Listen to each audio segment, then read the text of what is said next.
Dan yang jelas adalah teman-teman yang ditolak ini orang yang tidak terstandar oleh MUI. Tidak mengikuti standarisasi dai di MUI. Kalau Syafiq Riza Basalamah belum. Saya juga ingin bertanya nih kepada Pak Khalil Nafis, di mana katanya orang-orang Salafi ini tidak memenuhi standarisasi MUI. Kalau seperti Gus Ikdam begitu, itu sudah memenuhi standar. Di mana di majelis-majelisnya ada yang jejingkrakan juga, joget-jogetan, ada yang menghadirkan biduan malah, joget-jogetan. Apakah itu standar MUI? Seperti Ali Gondrong. Itu Ali Gondrong juga seperti itu. Apakah itu standarisasi di dalam MUI? Terus pengajian-pengajian yang dijaga-jaga Banser, yang ada jogetan-jogetannya, pengajian umum tapi dibuka dengan dangdutan dulu. Apa itu termasuk standarisasi dari MUI? Saya jadi bertanya-tanya, habaib-habaib yang berpidato tentang khurafat-khurafat, bahkan tidak sedikit mereka ini bukan cuma sekedar mendongeng-dongeng, tapi memprovokasi umat untuk melawan pemerintah. Ya seperti Bahar bin Smith, kalau ada kecurangan bukan lidah lagi akan berbicara, tapi rencong yang berbicara. Itu standar itu. Apakah seperti itu standar? Allahu Akbar. Berbicara tentang standar teman-teman, Ustadz Firanda, beliau adalah seorang da'i yang mengisi kajian di Mekah Madinah. Standar Madinah itu, standar Mekah. Allah, standarnya Mekah. Dan di sini juga kalau kita mau berbicara standar MUI lagi, ya standar MUI, butuh sertifikasi. Ketua Umum MUI, Kiai Haji Ma'ruf Amin, memberikan fatwa bahwa merokok itu haram. Sekali lagi saya ulang, merokok itu haram bagi siapa? Bagi laki-laki dewasa yang merokok dengan sengaja di depan umum. Haram kata MUI. Digarisbawahi lagi. Terus yang kedua, ibu-ibu hamil dan anak-anak. Karena apa? Anak-anak apabila sudah merokok, itu negatifnya sangat banyak. Ibu hamil negatifnya juga banyak. Apalagi orang-orang dengan sengaja merokok depan umum. Tidak sedikit, Pak. Sesuatu yang sudah diharamkan oleh MUI, para gus-gus, ya, oknum-oknum gus ini, dengan rokok-rokokan dia sambil berpidato. Berbicara tentang agama. Tapi dia mengerjakan yang haram, diharamkan MUI. Ini sama halnya menelanjangi fatwa MUI. Bahwa mereka yang katanya mengaku patuh kepada MUI, apa yang dihalalkan MUI ya halal, yang diharamkan MUI ya haram. Dan begitu pun juga di Muhammadiyah, di NU. Kita tidak menafikan bahwa memang ada orang yang melakukan pelanggaran-pelanggaran. Tetapi ketika dia melakukan pelanggarannya dengan kebanggaan hati, dipamer-pamerkan seolah-olah itu keren. Merokok depan umum, sengaja di video lagi. Ya, itu hal haram, Bapak. Yang menyatakan siapa MUI-nya langsung. Bahkan kalau kita mau berbicara tentang makruh haram, di dalam NU, merokok itu makruh. Makruh tahriman, yang dimana harus ditinggalkan. Kalau dikerjakan terus-terusan, maka jadi haram, teman-teman. Itu makruh tahrim. Fuqaha yang ahli fikih, saudara, saya tidak dapatkan yang menghalalkan rokok. Memakruhkan rokok aja saya nggak dapatkan. Dari ulama-ulama yang fuqaha. Mufti Mesir, Syekh Nasir Farid Wasil. Mufti Saudi Arabia, Syekh Abdul Aziz bin Bas. Muhammadiyah, ketiga-tiga ini mengatakan rokok haram. Mesir, Saudi Arabia, Muhammadiyah, rokok haram. Tapi kebanyakan fuqaha, khususnya dari mazhab Asy-Syafi'i, teristimewanya dari kalangan ulama Hadramut, dari kalangan habaib, menyatakan rokok itu haram.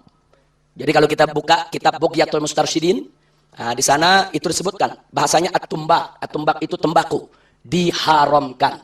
Al-Habib Utsman bin Yahya, mufti Betawi juga mengharamkan rokok. Al-Habib Abdullah bin Alwi Al-Haddad, Shahibur Ratib, mengharamkan rokok. Ulama-ulama habaib yang fuqaha, yang ahli fikih, saudara, saya tidak dapatkan yang menghalalkan rokok. Memakruhkan rokok aja saya nggak dapatkan. Dari ulama-ulama yang fuqaha. Di Indonesia pun, saudara, kiai-kiai yang fuqaha, mayoritas. Dari mazhab Syafi'i, itu mengharamkan rokok. Walaupun sebagian menyatakan makruh, tapi ingat, makruhnya tahriman. Nah, kalau makruh tahriman dikerjain tiap hari, itu doyan itu. Kalau yang namanya makruh, saudara, sekali-sekali. Kita kerjain sekali-sekali, itu makruh. Karena kalau terus-menerus kita lakukan, khawatir nanti kita menjadi ihtiqar, menjadi menyepelekan hukum. Nah, kalau kita menyepelekan hukum, nanti munculnya jadi haram. Bukan jadi makruh lagi. Itu yang makruh tahriman. Nah, kita bisa pahami, di Indonesia ini memang kebanyakan kiai menyatakan makruh tahriman. Kita mesti legowo, kita mesti berlapang dada, karena memang di banyak daerah rokok ini sudah menjadi tradisi. Apalagi kalau Anda datang ke wilayah Madura, hampir tiap kiai punya gudang tembakau itu. Nah, jadi artinya Artinya kita tidak kaget. Nah karena itu ini persoalan khilafiyah, persoalan furu, tidak perlu kita besar-besarkan. Kalau saya pribadi ikut yang mengatakan haram. Sedangkan di dalam faham Muhammadiyah, merokok itu haram. Hukum merokok, saya pribadi ya, kalau berbeda pendapat ya saya hargai, silakan saja. Tapi saya pribadi mengatakan haram. Jadi bagaimana ya? Yang sesuai standar itu yang bagaimana, Bapak? Jadi ada yang perlu digarisbawahi di sini. Kita sebagai seorang Muslim juga bisa melihat. Dan apalagi kita juga menyaksikan apa yang disampaikan oleh Ustaz Khalid Basalamah, bahwa apakah kita pernah melihat orang-orang salafi yang juga memiliki masa. Ingat, orang-orang salafi juga punya masa. Kalau memang mau membubarkan pengajian, oh acara maulid itu bid'ah, haram, pelakunya masuk neraka, kafir. Nggak sedikit ada perang, kumpulkan jemaah, memerangi mereka, halal, surga, jihad, perang teman-teman. Jemaah-jemaah yang fanatik kepada salafi pasti akan mendatangi pelaku-pelaku bid'ah itu. Untuk apa? Untuk dibubarkan. Ini bid'ah. Marilah ya, kita itu saling menerima. Kalau menuduh orang salafi ini radikal ketika banyak mereka berkuasa akan semena-mena, kita lihat saja yang ada di Arab itu. Tentunya ini hanya sekedar ya sedikit dari akidah orang-orang Syiah yang tentunya menjadikan kita harus berhati-hati dengan mereka ini. Karena mereka orang Syiah bukanlah hanya sekedar ideologi ya, tetapi ideologi yang mengarah kepada politik. Oleh karenanya mereka di mana-mana mereka berada, mereka berusaha menguasai. Seperti di Suriah dulu dikuasai Ahlus Sunnah, kemudian tatkala datang Hafiz Asad, bapaknya Bashar Asad, kemudian menggulingkan kekuasaan dan akhirnya menguasai Ahlus Sunnah dan membantai Ahlus Sunnah. Ya.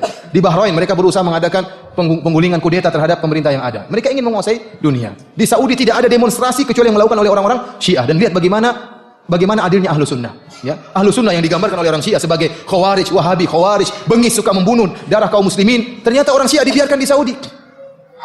Bukankah orang Syiah tinggal di Qatif misalnya di daerah timur Saudi, bahkan tinggal mereka juga sebagian di kota Madinah. Mereka diberikan hak sebagai warga negara. Mereka sekolah juga dibayar oleh pemerintah Saudi. Mereka juga boleh berbisnis dan mereka juga bahkan masuk dalam sebagian pemerintahan sebagai polisi dan yang lainnya, orang-orang Syiah. Dan mereka juga kalau sakit gratisan.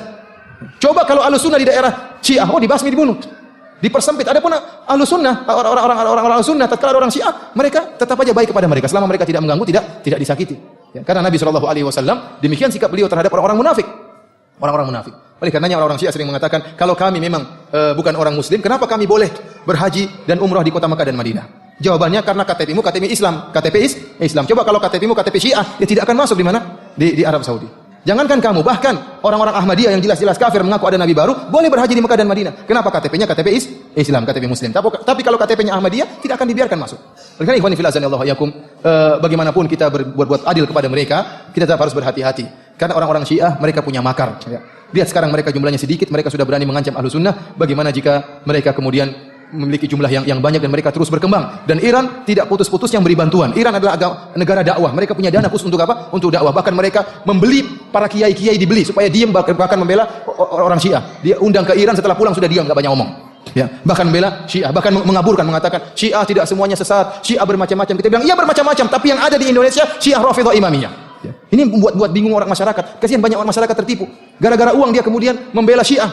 Mungkin dia selamat di dunia, tapi di akhirat dia tidak akan selamat. Ini kesesatan yang mereka lakukan. Oleh karena ikhwani fillah sallallahu yakum, hendaknya kita mengingatkan saudara-saudara kita, dan yang bisa kita lakukan adalah menyampaikan hakikat orang-orang Syiah agar umat Islam tidak terpedaya. Demikian semoga apa yang saya sampaikan. Orang Indonesia pergi haji ke sana aman sentosa, dirawat. Orang-orang datang ke Mekah Madinah dirawat dengan baik. Ada orang yang mau ke kuburan dinasehati. Janganlah minta kepada ahli kubur. Kita ke kuburan itu untuk mengingat kematian saja, mendoakan yang mati. Bukan kita yang minta hajat di situ.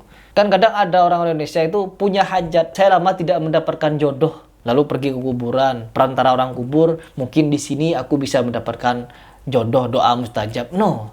Teman-teman, nggak seperti itu. Kita ke kuburan untuk mendoakan yang ada di kubur. Untuk mendoakan yang ada di kubur. Bukan minta kepada yang dikubur. Bahkan kepada Nabi pun kita dilarang minta-minta. Sudah Rasulullah wafat. Tidak bisa dimintakan. Yang ada kita bersolawat kepada Nabi. Ya, kita harus bersolawat kepada Nabi. Jadi saya masih bertanya-tanya ini kepada Pak Khalil Nafis. Masalah standarisasi penceramah itu ya. Standarisasi penceramah itu bagaimana maksudnya? Teka-teki, ya, teka-teki. Ya teman-teman, itu saja yang ingin saya sampaikan di video ini, yang saya ingin bagikan kepada kalian. Semoga nanti ke depannya tidak ada lagi pembubaran-pembubaran, ya. Karena apa? Tidak ada satupun dari jemaah Salafi membubar-bubarkan pengajian kalian. Jadi kalian juga jangan membubar-bubarkan.